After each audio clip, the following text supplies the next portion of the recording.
The topic for today's meditation is, will Jesus punish sinners? Most of the Christians have doubts. Will Jesus really punish sinners? The reason is, when Lord Jesus Christ was in the world, he was mingling with sinners. We know well, he was moving closely with Samaritan woman who was a sinner, who had many husbands. Similarly, when a woman was caught in adultery, Lord Jesus did not condemn her. Zacchaeus also, when Lord Jesus Christ met him, he poured out love. So naturally, people, they have a doubt whether Lord Jesus Christ will punish sinners. Now from the Bible verses, we can understand whether will Lord Jesus Christ really punish us or not. Is there punishment for our sins or not? Or will we be simply pardoned from all sins? Now, for this meditation, we can read Luke chapter 13, verses beginning from 1. There were present at that season some that told him of the Galileans, whose blood Pilate had mingled with their sacrifices. Here we see Pilate, the ruler, had mingled or mixed the blood of Galileans in the sacrifices which he offered to his gods. Here people were discussing about this with Lord Jesus Christ. They had a motive. They just wanted to tell Jesus, those people who were slain were sinners. But now let us read and understand the reaction of Lord Jesus Christ. Let me read verse 2. And Jesus answering said unto them, suppose ye that the Galileans were sinners above all the Galileans, because they suffered such things. Do ye think that those Galileans who were killed were actually the worst sinners than all other Galileans? That was the question of Lord Jesus Christ. Again in verse 3 he says, I tell you, nay, but except ye repent, ye shall all likewise perish. Here Jesus warns, no, not like that. At the same time, he cautioned them, you need to repent. If you don't repent, the same thing will happen to you. Again, Lord Jesus Christ explained one more thing. Let me read verse 4. Are those 18 upon whom the tower in Siloam fell and slew them, think ye that they were sinners above all men that dwelt in Jerusalem? Jesus was asking them, in Jerusalem, around 18 people were killed at the Siloam tower site. So, Jesus questioned them, do you think those 18 were greater sinners than other residents of Jerusalem? Verse 5, I tell you, nay, but except ye repent, ye shall all likewise perish. So he makes it a point, because they died, don't think they were sinners, and because you are alive, don't think that you are righteous. But Jesus warned them, you have to repent. If you don't repent, the same fate will take on you. You too will die. You too will suffer this way. After explaining this, immediately Lord Jesus Christ narrated a parable to them. That parable goes like this. A man planted a fig tree in a vineyard. He went there to find some fruits. He wanted to have some fruits. Then he met the gardener. Let me read out that verse for you. Luke 13, verse 7. Then said he unto the dresser of his vineyard, behold, these 3 years I come seeking fruit on this fig tree, and find none. Cut it down, why cumbereth it the ground? Here we see the owner of the garden or the fig tree. He went in search of fruit from the fig tree. Even after 3 years, he found none, so he got angry. He commanded that the tree be cut. So, after discussing with the people about the incident happened in Galilee, he was narrating this parable, so this becomes significant. Here he says, if a person has to be cut down, there has to be a valid reason. The valid reason is, if a person doesn't bear fruit, he will be cut down. Again, we see the gardener was pleading with the owner. He pled, give me 1 more year's time. Then he said, even after 1 year, if it doesn't bear fruit, I will cut it down. So, we have to bear fruits. Again, from the scripture, we understand it is our duty to bear fruits. John chapter 15, verse 16. Let me read it for you. Ye have not chosen me, but I have chosen you, and ordained you that you should go and bring forth fruit, and that your fruit should remain, that whatsoever ye shall ask of the Father in my name, he may give it to you. So here we see, we have been created, we have been ordained, we have been chosen to bear fruits. Lord Jesus Christ has clearly mentioned the purpose of our life. We have to bear fruits. Maybe those Galileans, whether they were sinners or righteous, according to my understanding, they were not bearing fruits. Maybe if a Christian dies for the sake of Christ, then the case is different. Because we need to die. We may happen to die for our faith in Lord Jesus Christ. But simply if some untoward incident takes place, then we have to repent. We have to check ourselves. Because from the scriptures we understand, when a tree doesn't bear fruit, God says that it has to be cut down. To understand this, we can read Matthew chapter 21, verses beginning from 18. Now in the morning, as he returned to the city, he hungered. And when he saw a fig tree in the way, he came to it and found nothing thereon, but leaves only, and said unto it, let no fruit grow on thee henceforward forever. And presently the fig tree withered away. So when Lord Jesus Christ was hungry, he was in search of fruits from a fig tree. The fig tree disappointed Lord Jesus Christ. It had leaves but no fruits. Lord Jesus Christ cursed the tree. He said, you won't bear fruits anymore. That's all. The tree withered away. So here we understand it is mandatory that we have to bear fruits because we have been created for that. How or when we will bear fruits? We can read John chapter 15, verse 7. If ye abide in me, and my words abide in you, ye shall ask what ye will, and it shall be done unto you. Verse 8. Herein is my Father glorified, that ye bear much fruit, so shall ye be my disciples. So, when the words of Lord Jesus Christ remain in us, we will bear more fruits. When we bear more fruits, we will be the disciples of Lord Jesus Christ. So, we have to bear fruits. That is mandatory.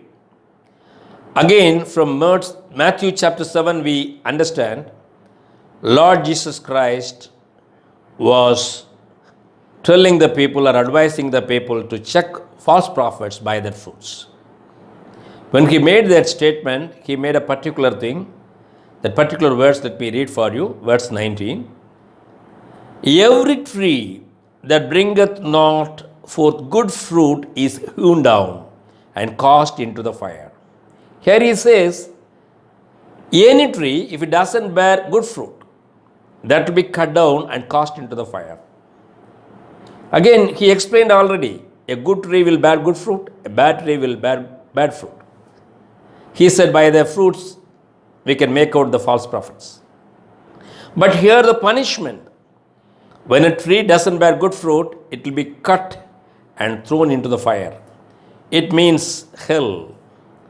So, bearing fruit is mandatory. Now, let us understand the necessity of bearing fruits. Again, we will be punished when we defile the temple of God. We know well from the book of John, chapter 2, we know Lord Jesus Christ entered into the temple of Jerusalem. He saw the money changers, the vendors of birds, doves, and animals. He made a whip. He whipped them and cast them away. When he did that, the authorities of the temple asked him a question. What authority you have to do this? Then immediately Jesus made a statement. That statement, let me read it for you, beginning from verse 18. Then answered the Jews and said unto him, What sign showest thou unto us, seeing that thou doest these things? Jesus answered and said unto them, Destroy this temple, and in 3 days I will raise it up. Verse 20. Then said the Jews, 46 years was the temple in building, and wilt thou rear it up in 3 days? But he spake of the temple of his body. Here we understand Lord Jesus Christ spoke about his body, his resurrection. So we can clearly understand, if anyone defiles God's temple, that is our body, he will be punished by God Almighty. Lord Jesus made us understand by his statement. Paul also explains in 1 Corinthians chapter 3, verse 16, Know ye not that ye are the temple of God, and the Spirit of God dwelleth in you? Verse 17, If any man defile the temple of God, him shall God destroy, for the temple of God is holy, which temple ye are. Here we see we are the temple of the Holy Spirit. Paul says, if we defile the temple, God will definitely punish us. So we will be punished if we defile the temple of God. Again, we have to keep ourselves away from fornication or adultery. Let me read 1 Corinthians 6, verse 18. Flee fornication. Every sin that a man doeth is without the body, but he that committeth fornication sinneth against his own body. What know ye not? That your body is the temple of the Holy Ghost, which is in you, which ye have of God, and ye are not your own. Here we see we are not our own. Our body is the temple of the Holy Spirit. We have to keep ourselves from adultery. If we defile this temple, the temple of God, God will punish us. Again, the third point is, if we are not merciful, we will be punished. When Lord Jesus Christ explained about the final day judgment, he explained like this, that can be read from Matthew chapter 25, verses beginning from 41. Then shall he say also unto them on the left hand, Depart from me, ye cursed, into everlasting fire, prepared for the devil and his angels. For I was an hungered, and ye gave me no meal. I was thirsty, and ye gave me no drink. I was a stranger, and ye took me not in. Naked, and ye clothed me not. Sick, and in prison, and ye visited me not. Then shall they also answer him, saying, Lord, when saw we thee an hungered, or athirst, or a stranger, or naked, or sick, or in prison, and did not minister unto thee? Then shall he answer them, saying, Verily I say unto you, inasmuch as he did it not to one of the least of these, he did not to me. So here we understand we have to be merciful. We have to be a person of charity. Otherwise, we will be inviting eternal punishment. Already Jesus Christ, when he preached, he preached, we are salt unto the world. Again, we are light unto the world. So we have to sacrifice ourselves and we have to render service to the society. In Matthew chapter 5, verse 16, we read like this: Let your light so shine before men that they may see your good works and glorify your Father which is in heaven. So this is the expectation of Lord Jesus Christ from us. We have to render service to the society, needy people, the people who lack things. We have to provide them with the necessities. When we do that, the name of God will be glorified. Even Paul emphasizes in Galatians chapter 6, verses 9 and 10, and let us not be weary in well-doing, for in due season we shall reap, if we faint not. As we have therefore opportunity, let us do good unto all men, especially unto them who are of the household of faith. So we have to be charitable, we have to be merciful. If you are not merciful, we will be punished. In Matthew 5, chapter 7, we read like this: Blessed are the merciful, for they shall obtain mercy. If you are merciful, you'll obtain mercy.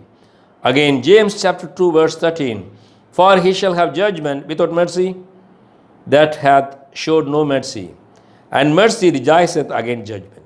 If you are not merciful, we won't be shown mercy at the time of judgment. It's what we see from James chapter 2, verse 13. So we have to be merciful, otherwise we will be punished. Then you will be punished if you don't pardon others. That is point 4. Matthew chapter 6, verses 14 and 15. For if you forgive men their trespasses, your heavenly Father will also forgive you. But if you forgive not men their trespasses, neither will your Father forgive your trespasses. If you don't forgive others, we won't be forgiven. We have to forgive people. When we don't pardon people, we won't be pardoned. When we are not pardoned, we will be punished. That we have to be sure about. So we will be punished when we don't pardon others. Then we will be punished when we condemn others or blame others. Matthew chapter 7, verses 1 and 2. Judge not, that ye be not judged. For with what judgment ye judge, ye shall be judged. And with what measure ye mete, it shall be measured to you again. Whichever we measure unto others, the same will be measured for others. This talks about the measure of judgment we pronounce on others. When we condemn others, we too will be condemned. So we should not condemn others. We should not judge others. We should not blame others. So we have to be careful not to judge others. If we talk ill about others, we will be punished. That is point 6. We can read Matthew chapter 12, verse 36. But I say unto you, that every idle word that men shall speak, they shall give account thereof in the day of judgment. Verse 37. For by thy words thou shalt be justified, and by thy words thou shalt be condemned. So here clearly we understand, by our words we will be justified or we will be condemned. We should not talk ill about others. Regarding all vain words, we will be punished. Now we have to understand how the judgment will happen. How Lord Jesus Christ will judge us. John chapter 12, verses 47 and 48. And if any man hear my words and believe not, I judge him not, for I came not to judge the world, but to save the world. Jesus says, I won't judge any person. If he doesn't believe my word, I won't judge any person. Because he says he hasn't come to the world to judge people, but he came into the world to save people. Let me read verse 48. He that rejecteth me and receiveth not my words hath one that judgeth him. The word that I have spoken, the same shall judge him in the last day. The word that I have spoken, the same shall judge him in the last day. Jesus says, I won't judge, but my words spoken to you, my words written down to you in the Holy Bible, that will judge you. It is what Lord Jesus Christ says. In Revelations chapter 22, verse 12, Jesus says, and behold, I come quickly, and my reward is with me, to give every man according as his work shall be. Jesus says everyone will be judged according to his deeds. He never talks about grace, he talks about works only, deeds. So we have to render charitable services to the people. We have to be merciful. We have to be kind. We have to be mindful of our words. We should not condemn others. We have to repent and we have to bear fruits. We have to pardon others. When we don't do all that, we will be judged, we will be condemned. Again, from Revelation chapter 14, verse 13, we understand when we die, all our deeds will accompany us. It will come along with us. Now, let me read that verse for you. And I heard a voice from heaven saying unto me, write, blessed are the dead which die in the Lord from henceforth. Yea, say the Spirit, that they may rest from their labors, and their works do follow them. Here we understand it. Their works do follow them. It means the deeds we have done will follow us when we die in the world. Before the judgment throne, our deed will be visible. We will be judged according to our deeds. Not by Lord Jesus Christ, but by His words. When we visit a court for judgment or seeking judgment, the judge will pronounce judgment according to the law. So, we should know this. The word of God will judge us. We have to follow it. About this only Lord Jesus Christ, He narrated a parable. The parable of a rich man and poor Lazarus. Rich man had everything. This Lazarus was lacking. About this rich man, if I have to say, the parable doesn't record that he was an idol worshipper. He was an adulterous person or he was a murderer. But it records that he was not merciful. He was not charitable. He was not kind. He never showed any kindness to the poor fellow who was at the doorstep.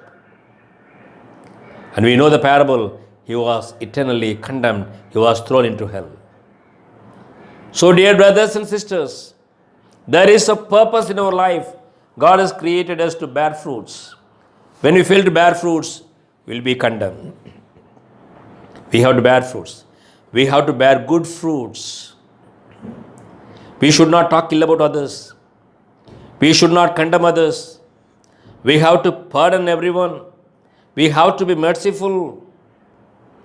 When we do all that, we won't be condemned. When we fail to do all these things, we will be condemned.